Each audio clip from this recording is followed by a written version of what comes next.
Ya, halo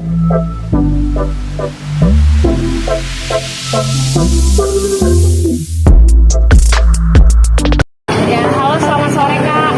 Sore.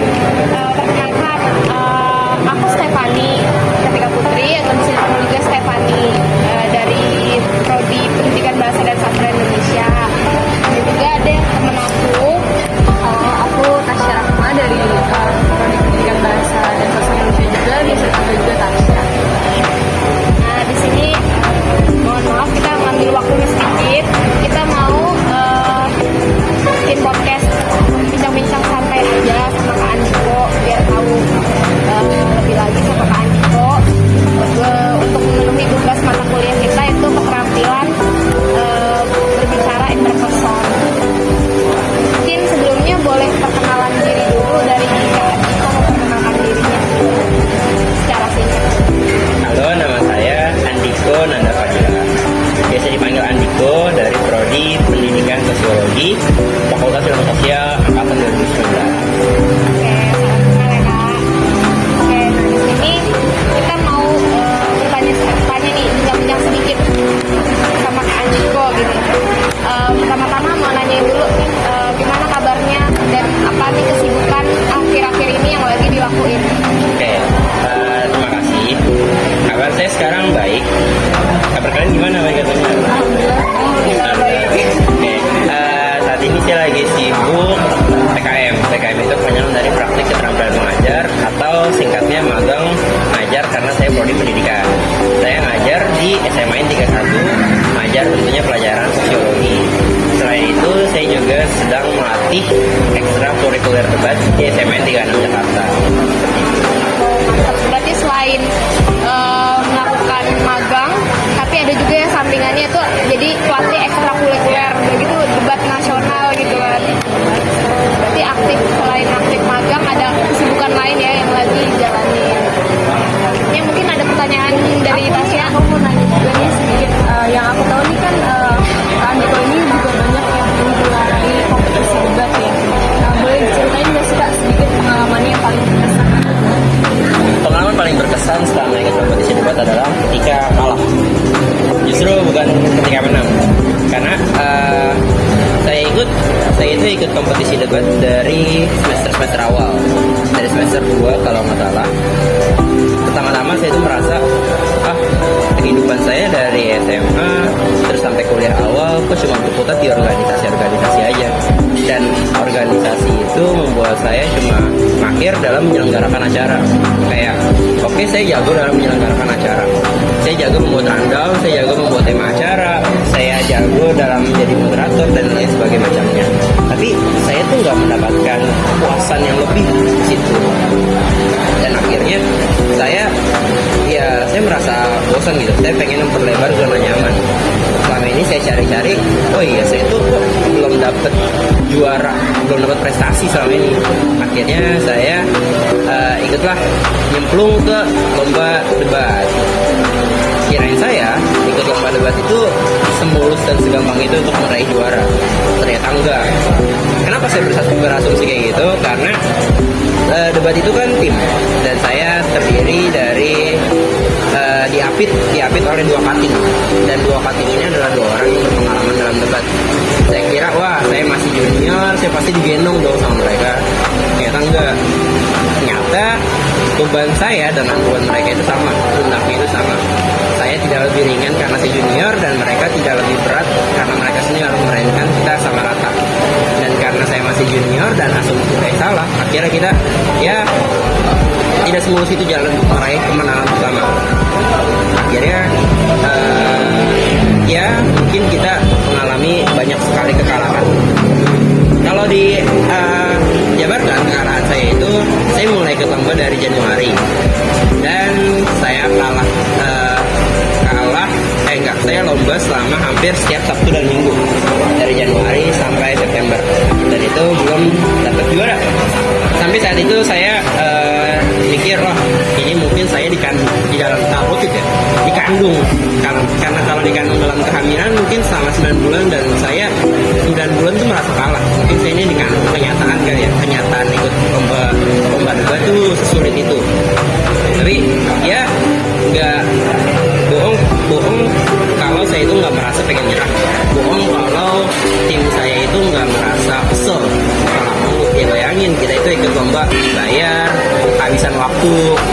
kehabisan energi setiap pulang lomba. Kayak tadi sudah saya sharing, lomba itu pasti punya efek sampingnya. Kayak saya ikut lomba debat, efek sampingnya itu karena mikir keras, saya bisa pulang-pulang sakit kepala, migrain, dan lain sebagainya macamnya. Energi habis, energi sosial habis, dan lain-lain. Udah gitu kita bayar juga, kita nggak disubsidi kampus pada saat itu. Dan sebagai gambaran, biaya lomba debat itu kisaran 200 sampai 300 ribu. Dan itu kita patungan, dan frekuensinya hampir setiap minggu kita lomba, dan sampai 9 bulan kita nggak dapat juara.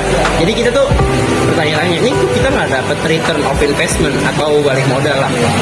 Ya kita tuh pengen nyerah, terus sampai ada omongan, ya udahlah bubarin aja ini tim, kita masing-masing ikut cari lomba lain atau cari tim lain aja. Habis itu kita kayak nggak berkembang. Tapi semenjak saya kalah selama 9 bulan itu, ya ini adalah momen yang paling berkesan. Saya merasa selama kekalahan tersebut saya dapat dalam tanda kutip kunci jawaban untuk memenangkan lomba debat. Kalau ilmuwan, kalau masalah Thomas Edison yang gagal 1000 kali, dia itu tidak mendefinisikan gagal 1000 kali sebagai kegagalan kan? Tapi adalah 1000 cara yang salah dalam menggapai keberhasilan. Nah, saya itu juga merasakan seperti itu. Jadi ya saya itu bukan gagal selama 9 bulan, tapi saya menemukan cara-cara saya menemukan hal-hal yang seharusnya tidak saya lakukan untuk akhirnya bisa mendapatkan juara. Dan ajaibnya, kandungan saya saya dikandung kenyataan itu benar-benar hanya 9 bulan, tidak lebih dari 9 bulan. Jadi kayak benar-benar dikandung beneran nih, kayak beneran dikandung kehamilan.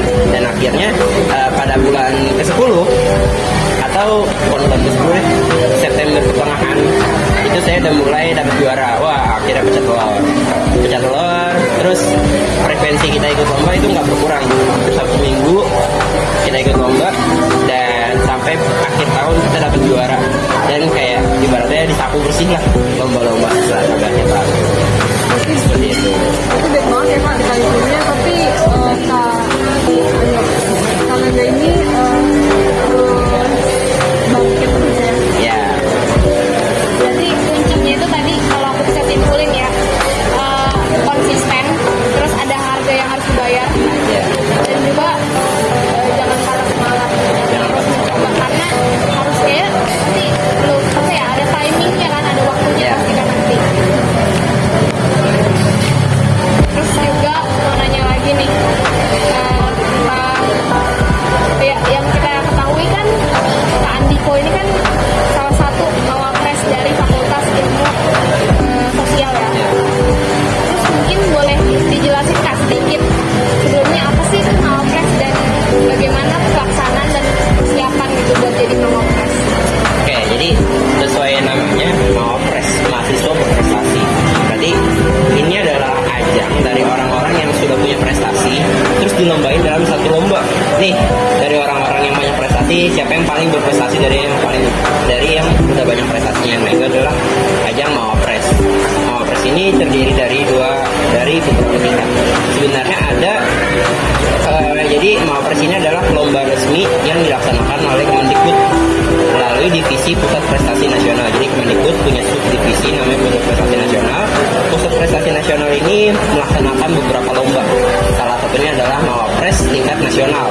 Nah, untuk mencapai tingkat nasional ini, universitas itu harus melaksanakan seleksi. Seleksi mawapres, mulai dari seleksi mawapres prodi ada yang melaksanakan, ada seleksi mawapres fakultas yang wajib dilaksanakan, dan ada setelah itu orang-orang yang menang di fakultas naik untuk bertarung lagi di mawapres universitas. Nah, nanti universitas yang menang maju mewakili UNJ ke daerah dulu. Ke daerah, setelah menang bertarung di daerah, baru mewakili DKI ke nasional. Jadi seperti itu untuk gambaran mawapres secara singkatnya. Dan apa aja yang dilombakan di mawapres, seperti yang sudah saya bilang, ini adalah ajang dari orang-orang yang berprestasi, bertarung. Maka ada beberapa aspek penilaian. Yang pertama tentu saja prestasinya sebanyak apa, dan bobotnya itu bagaimana. Dalam prestasi itu, lingkup prestasi tidak hanya juara lomba, juara 1, 2, 3 lomba. Itu nggak sesempit itu. Tapi juga kita aktif berorganisasi, kita jadi BPH, itu sudah dihitung sebagai prestasi. Kita sebagai moderator, itu sudah dihitung sebagai prestasi. Kita sebagai MC pun itu sudah termasuk sebagai prestasi. Kita punya usaha, kita punya online shop, itu sudah terhitung sebagai prestasi. Nah, itu bisa dikredit untuk menjadi yang namanya capaian unggulan. Jadi dalam Mawapres itu ada yang namanya capaian unggulan berupa prestasi-prestasi. Ini penilaiannya. Terus juga ada penilaian karya tulis ilmiah, dan yang ketiga ada penilaian bahasa Inggris. Maksud apa penilaian karya tulis ilmiah? Karya tulis ilmiah ini kalau kita kan sarjana ya, jenjang sarjana. Nah, KTI kita itu kontennya KTI kita itu adalah gagasan kreatif. Jadi kita mencetus suatu gagasan untuk menyelesaikan masalah yang ada di lapangan. Terus kalau kita seumpama berada di jenjang diploma, kita itu harus membuat produk inovatif. Jadi kita membuat suatu produk, ada barang ini. Kalau aplikasi bisa di-download di Play Store. Kalau kita buat hardware segala macam itu harus ada, harus sudah jadi. Nah, jadi itu KTI. Nah, KTI sarjana itu berupa gagasannya aja. Jadi gagasan kita pengen bikin aplikasi, tapi aplikasinya itu nggak harus sudah jadi, melainkan apa aja sih fitur-fitur dalam aplikasi tersebut. Nah, itu kan masih gagasan aja. Nah, itu yang kita jelaskan. Terus bagaimana relevansinya terhadap penyelesaian masalah di lapangan, itu yang harus kita buktikan, dan kita harus membuktikan bahwa gagasan kita itu efektif untuk menyelesaikan permasalahan lapangan. Begitupun dengan KTI produk ilmiah yang harus dibuat oleh Mawapres jenjang diploma. Terus juga ada kemampuan bahasa Inggris. Kemampuan bahasa Inggris ini dites melalui tes yang namanya impromptu speech, alias kita improvisasi dalam pidato improvisasi. Jadi kita nggak mempersiapkan apapun, kita dikeluarkan sebuah isunya misalnya isunya itu isu-isu yang sedang hangat-hangatnya. Waktu itu saya di universitas ada yang kedapatan isu bagaimana kamu menanggapi pawang hujan di Mandalika. Nah, itu kan menarik dan multi perspektif. Ada yang menyatakan bahwa pawang hujan itu adalah hal yang bodoh lah. Tapi waktu itu Mawapres yang kedapatan mosi ini dia pintar. Dia bilang bahwa ya pawang hujan di Mandalika itu adalah bentuk marketing Indonesia. Jadi bagaimana ketika GP Mandalika itu selesai, ya Indonesia itu bisa dikenal. Jadi nggak hanya berarti pada GP Mandalika balapan motor selesai di situ aja, tapi setelah itu Indonesia masih udah mau ngomongin karena mengeluarkan salah satu sisi uniknya. Itu adalah hal yang dites di kemampuan bahasa Inggris. Seperti itu secara singkatnya. Nanya lagi nih Kak, tadi kan banyak banget ya rangkaiannya. Itu kira-kira prosesnya itu berapa lama ya Kak? Prosesnya itu kalau di fakultas ya, kalau di fakultas ada yang namanya grand final. Grand final ini kita mempresentasikan karya tulis kita.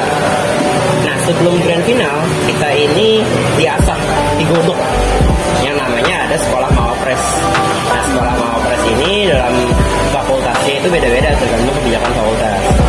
Kalau di Fakultas Ilmu Sosial rangkaiannya itu 2 minggu. Jadi 2 minggu sekolah Mawapres, baru hari hanya kita mempresentasikan karya tulis kita, grand finalnya. Kalau di Fakultas Ilmu Pendidikan yaitu bisa sebulan digodok, KTI-nya direview, cara public speaking-nya direview, segala macam, cara presentasinya direview, baru setelah itu dia grand final. Nah, setelah ada pengumuman pemenang di fakultas, masuk ke sekolah Mawapres universitas. Nah, di universitas ini kurang lebih sama 2 minggu. Oh ya, kalau di fakultas itu 2 minggu, weekend aja. Kalau di Univ 2 minggu itu full, weekday dan weekend. Kita tuh digodok bagaimana cara kita berpenampilan, dan selama 2 minggu itu kita itu dinilai kepribadiannya. Jadi nggak hanya untuk digodok KTI kita, cara public speaking kita, tapi kita juga dinilai bagaimana sikap kita dan bagaimana secara psikologi kita, apakah kita bermental juara di Mawapres Univ, itu dinilai oleh psikolog yang profesional. Nah, setelah 2 minggu itu baru pindah ke grand final universitas. Nah, sama ya bisa ini sih dari awal pendaftaran di fakultas bisa amin 2 bulan. Amin 2 bulan pendaftaran, terus kita KTI dikasih deadline untuk menyelesaikan KTI, ada tes bahasa Inggris 2 bulan, terus di universitas itu dalam rangkaiannya penyelesaian KTI segala macam di luar sekolah mau press univ itu bisa sebulan juga. Berarti panjang banget alurnya, tahapannya, terus juga dedikasinya harus apa ya, harus gigih, ulet gitu ngikutinnya, harus sabar. Dan juga tiap fakultas ini sekolahnya, di Mawapres ini kan beda-beda durasi atau jangka waktunya, tapi tergantung fakultasnya itu sendiri. Aku mau nanya lagi nih kak, pas kakak ngikutin seleksi Mawapres tahun 2021 itu, ada gak sih kak kendala yang paling banget menghambat kakak? Kendalanya saat itu adalah saya bentrok dengan berbagai kegiatan. Pertama, dan yang kedua, laptop saya rusak. Jadi itu benar-benar kendala yang benar-benar bikin stres banget. Jadi waktu saya ikut rangkaian Mawapres, saya itu magang. Iya, ada magang. Jadi magang di luar dari kewajiban matkul prodi. Kalau saya kan tadi sekarang ini ngajar karena kewajiban, ada matkulnya. Kalau nggak ikut matkul ini, kalau saya nggak magang ini, ya saya nggak bisa lulus. Cuma kalau magang pas waktu itu berbentrokan sama Mawapres itu, ya saya pengen magang aja, pengen nyari pengalaman, magang mandiri. Nah jadi saat itu magang harus masuk kan, harus kerja sama weekday, terus kuliahnya juga nggak, magang itu nggak dikonversi. Jadi kalau magang mereka kan, ya udah kalian magang aja, nanti matkul kalian dikonversi SKS-nya.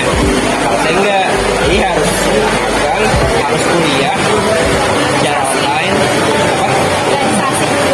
organisasi ya, dan juga harus menyelesaikan Prikarikum Mawapres. Jadi itu benar-benar bikin, ya Allah capek banget sih. Dan itu saya nggak punya laptop saya rusak, lemot banget, pokoknya nggak bisa buat progres. Nah, Prikarikumnya ya saya ngerasa capek aja gitu. Pagi kerja, terus malamnya harus menyelesaikan deadline KTI, terus juga harus improve sana sini, juga harus konsultasi ke cutting. Kak ini gimana, udah bener atau belum? Nah itu benar-benar habisin nguras energi banget. Belum lagi kalau ada tugas kuliah, terus juga ada, ya bayangin aja kita nyusun KTI tapi nggak ada laptop. Ya saya akhirnya minjem laptop teman, dan itu pun kalau teman saya nggak ada keperluan buat dia pakai laptop. Kalau ada keperluan ya udah saya, ya udahlah selesai dulu urusannya. Habis itu saya sebut lagi KTI-nya gitu. Pokoknya disebutkan organisasi. Jadi waktu itu saya juga jadi ketua di BSO fakultas. Jadi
ini itu, tapi nggak ada hasilnya.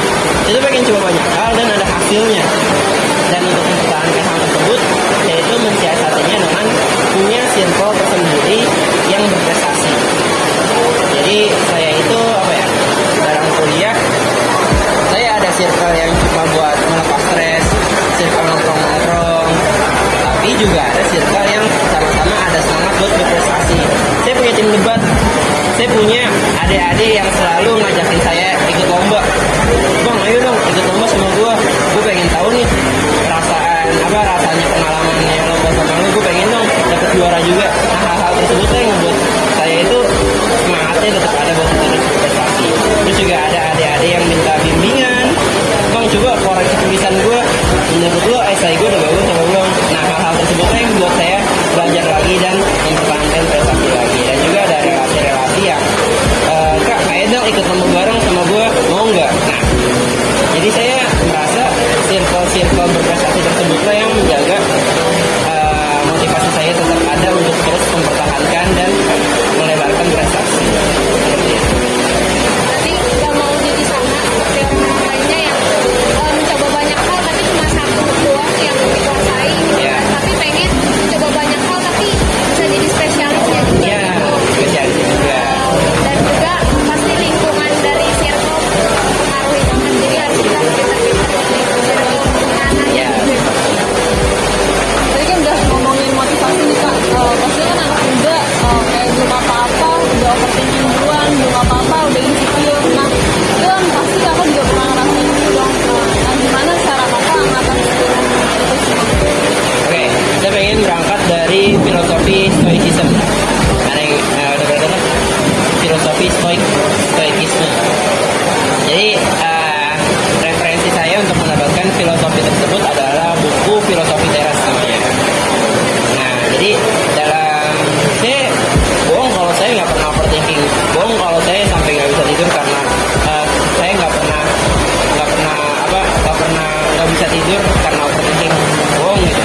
Saya pernah merasakan hal tersebut, saya merasakan overthinking, saya merasakan begadang semalaman buat mikirin, aduh bisa nggak ya gue kedepannya bakal terus stabil kayak gini, bisa nggak ya gue menang dalam kompetisi yang pada saat saya kalah terus 9 bulan tersebut, bisa nggak ya nanti pecah telur, dapat penghargaan, dapat pembicara terbaik, bisa nggak ya hal-hal. Nah itu loh, selama masa-masa terburuk seperti itulah ya saya merasakan hal-hal tersebut, takut buat mencoba segala macam, itu saya udah pernah rasain. Tapi saya dapat sebuah pembelajaran mental yang sangat baik banget. Ya namanya adalah filosofi stoikisme. Secara singkat, filosofi itu ngajarin kita bahwa ada hal-hal yang bisa kita kendalikan dan ada hal-hal yang tidak bisa kita kendalikan. Nah, hal-hal yang bisa kita kendalikan adalah semangat kita, cara kita, terus juga pandangan kita terhadap sesuatu, terus juga bagaimana cara kita belajar, bagaimana cara kita improve, itu adalah hal-hal yang bisa kita kendalikan. Sementara hal-hal yang tidak bisa kita kendalikan itu apa? Adalah pandangan orang lain, hasil yang akan kita dapat, penilaian orang lain terhadap kita, terus juga ocehan-ocehan orang lain, itu sama sekali nggak bisa kita kendalikan. Dan pembelajaran ketika kita sudah paham apa yang bisa kita kendalikan dan apa yang sudah tidak bisa kita kendalikan adalah kita harus fokus terhadap hal yang tidak bisa kita kendalikan. Dari situ saya belajar bahwa overthinking itu sebenarnya memang apa ya, kalau kata Rintik Seduh, nah itu juga ada Rintik Seduh ya. Kalau kata Rintik Seduh, overthinking itu adalah apa ya, satu kesatuan dari kita sebagai manusia. Jadi kita itu sebagai manusia nggak bisa lepas sama sekali dari rasa overthinking. Jadi dan overthinking itu bukan untuk dihindari, tapi kita perlu juga overthinking buat kita improve ke depannya. Hal yang bisa kita kendalikan dari overthinking adalah membatasi. Jadi kasih waktu kita untuk overthinking, jangan terlalu berlarut. Nah, terus juga saya ketika saya sudah tahu apa yang bisa saya kendalikan, ya udah saya nggak fokus terhadap hal-hal yang terlalu jauh ke depannya yang kita overthinkingin itu. Kayak nanti gue bakal gagal nggak ya? Jadi hal tersebut ya udah gitu. Itu adalah hal-hal yang kemudian nanti akhirnya bagaimana, dan itu bukan di luar kendali kita. Jadi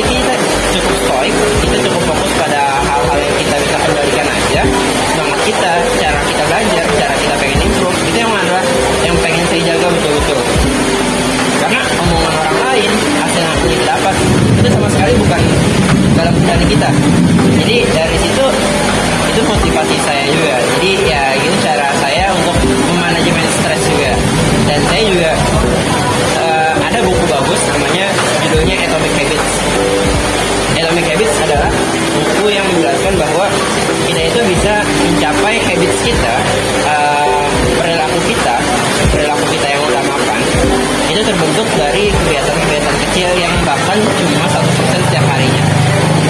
Kayak kita belajar hal-hal baru. Gak usah satu hari full kita belajar hal-hal baru, tapi cuma cukup 1% aja dari satu hari kita belajar hal-hal baru, tapi kita konsisten sama 1 tahun. Itu akan mendapatkan peningkatan hasil yang signifikan daripada kita nggak mencoba sama sekali. Jadi belajar hal-hal baru selama 1% yang hanya 1% setiap harinya itu akan membantu kita improve. Dan saya mengadaptasi trik tersebut terhadap manajemen stres. Nah, cara saya mengelola stres adalah saya cukup melakukan rekreasi saya 1% selama 1 hari. Tapi itu dilakukan secara terus-menerus dibandingkan saya selama 1 hari full bekerja dan menumpuk rekreasi saya cuma di weekend. Nah, itu saya bukan tipe orang kayak gitu. Tapi saya menyempatkan rekreasi saya 1% hanya setiap hari ya, nggak perlu lama-lama, untuk terus memanajemen stres saya nih. Karena saya pasti stres kan, pasti ya bohong kalau saya nggak stres, saya pasti stres. Dan itu cara manajemen stres saya. Setelah saya tahu saya udah nggak perlu memikirkan hal-hal yang tidak bisa saya kendalikan, saya juga memikirkan rekreasi yang bahkan hanya 1% lah setiap hari ya. Rekreasinya seperti apa ya? Rekreasi saya kayak dengerin musik, ngobrol sama orang-orang terdekat, itu cukup rekreasi. Tidur, jangan sampai telat tidur, kurang tidur, atau berlebihan tidur. Seperti itu. Jadi fokusnya itu ke diri kita sendiri aja ya, yang bisa kita kembalikan. Kayak belajar kita TBP-an, kita udah belajar kayak hal-hal yang bisa kita kendalikan dan hal-hal yang harus kita kendalikan. Dan emang kadang itu karena overthinking itu kita karena kita pikirkan fokus pada hal-hal yang nggak bisa kita kendalikan, sedangkan kita lupa bahwa ada hal penting yang harusnya kita bisa kendalikan, itu dari diri kita sendiri. Harusnya nggak perlu fokus sama ya di luar kendali kita. Mungkin pertanyaan terakhir nih, sebagai penutup, apa nih pesan dari Kak Akiko buat generasi muda ataupun mahasiswa sekarang gitu, untuk mereka bisa mulai berprestasi Pesannya adalah menurut saya mumpung masih muda, dan muda itu cuma sekali, jadi jangan sampai kita menyesal. Saya itu selalu berangkat dari perkataan saya yang selalu saya terangkan ke adik-adik saya, ke teman-teman saya. Ada satu kalimat bahwa lebih baik berkata, oh gini rasanya, daripada coba aja kalau dulu. Jadi yang sampai perkataan coba aja kalau dulu alias penyesalan itu datang. Tapi ya apapun yang ada perkataannya, ambil aja. Ya kita nggak tahu hasilnya gimana, tapi paling tidak kita bakal berkata, oh gini loh rasanya. Dan waktu kita nggak banyak, dan sebenarnya nggak ada kata telat. Cuma jangan sampai kita akhirnya menyesal karena kita terlalu lama untuk mengambil kesempatan tersebut. Dan untuk adik-adik, jangan sampai takut gagal, karena setiap orang itu pasti punya waktunya masing-masing. Dan saya ingat salah satu perkataan penulis Paulo Coelho dalam bukunya The Alchemist, itu bilang kalau kita menginginkan sesuatu, alam semesta pasti akan berkonspirasi untuk mewujudkannya. Jadi ya asal kita pengen sesuatu, kita pengen, ya udah, kita tuh pasti nggak bakal mendapat penolakan dari alam semesta. Bahkan semesta pun bakal mendorong kita dengan hal-hal yang tidak masuk akal menurut kita, untuk akhirnya kita dapat mewujudkan hal tersebut.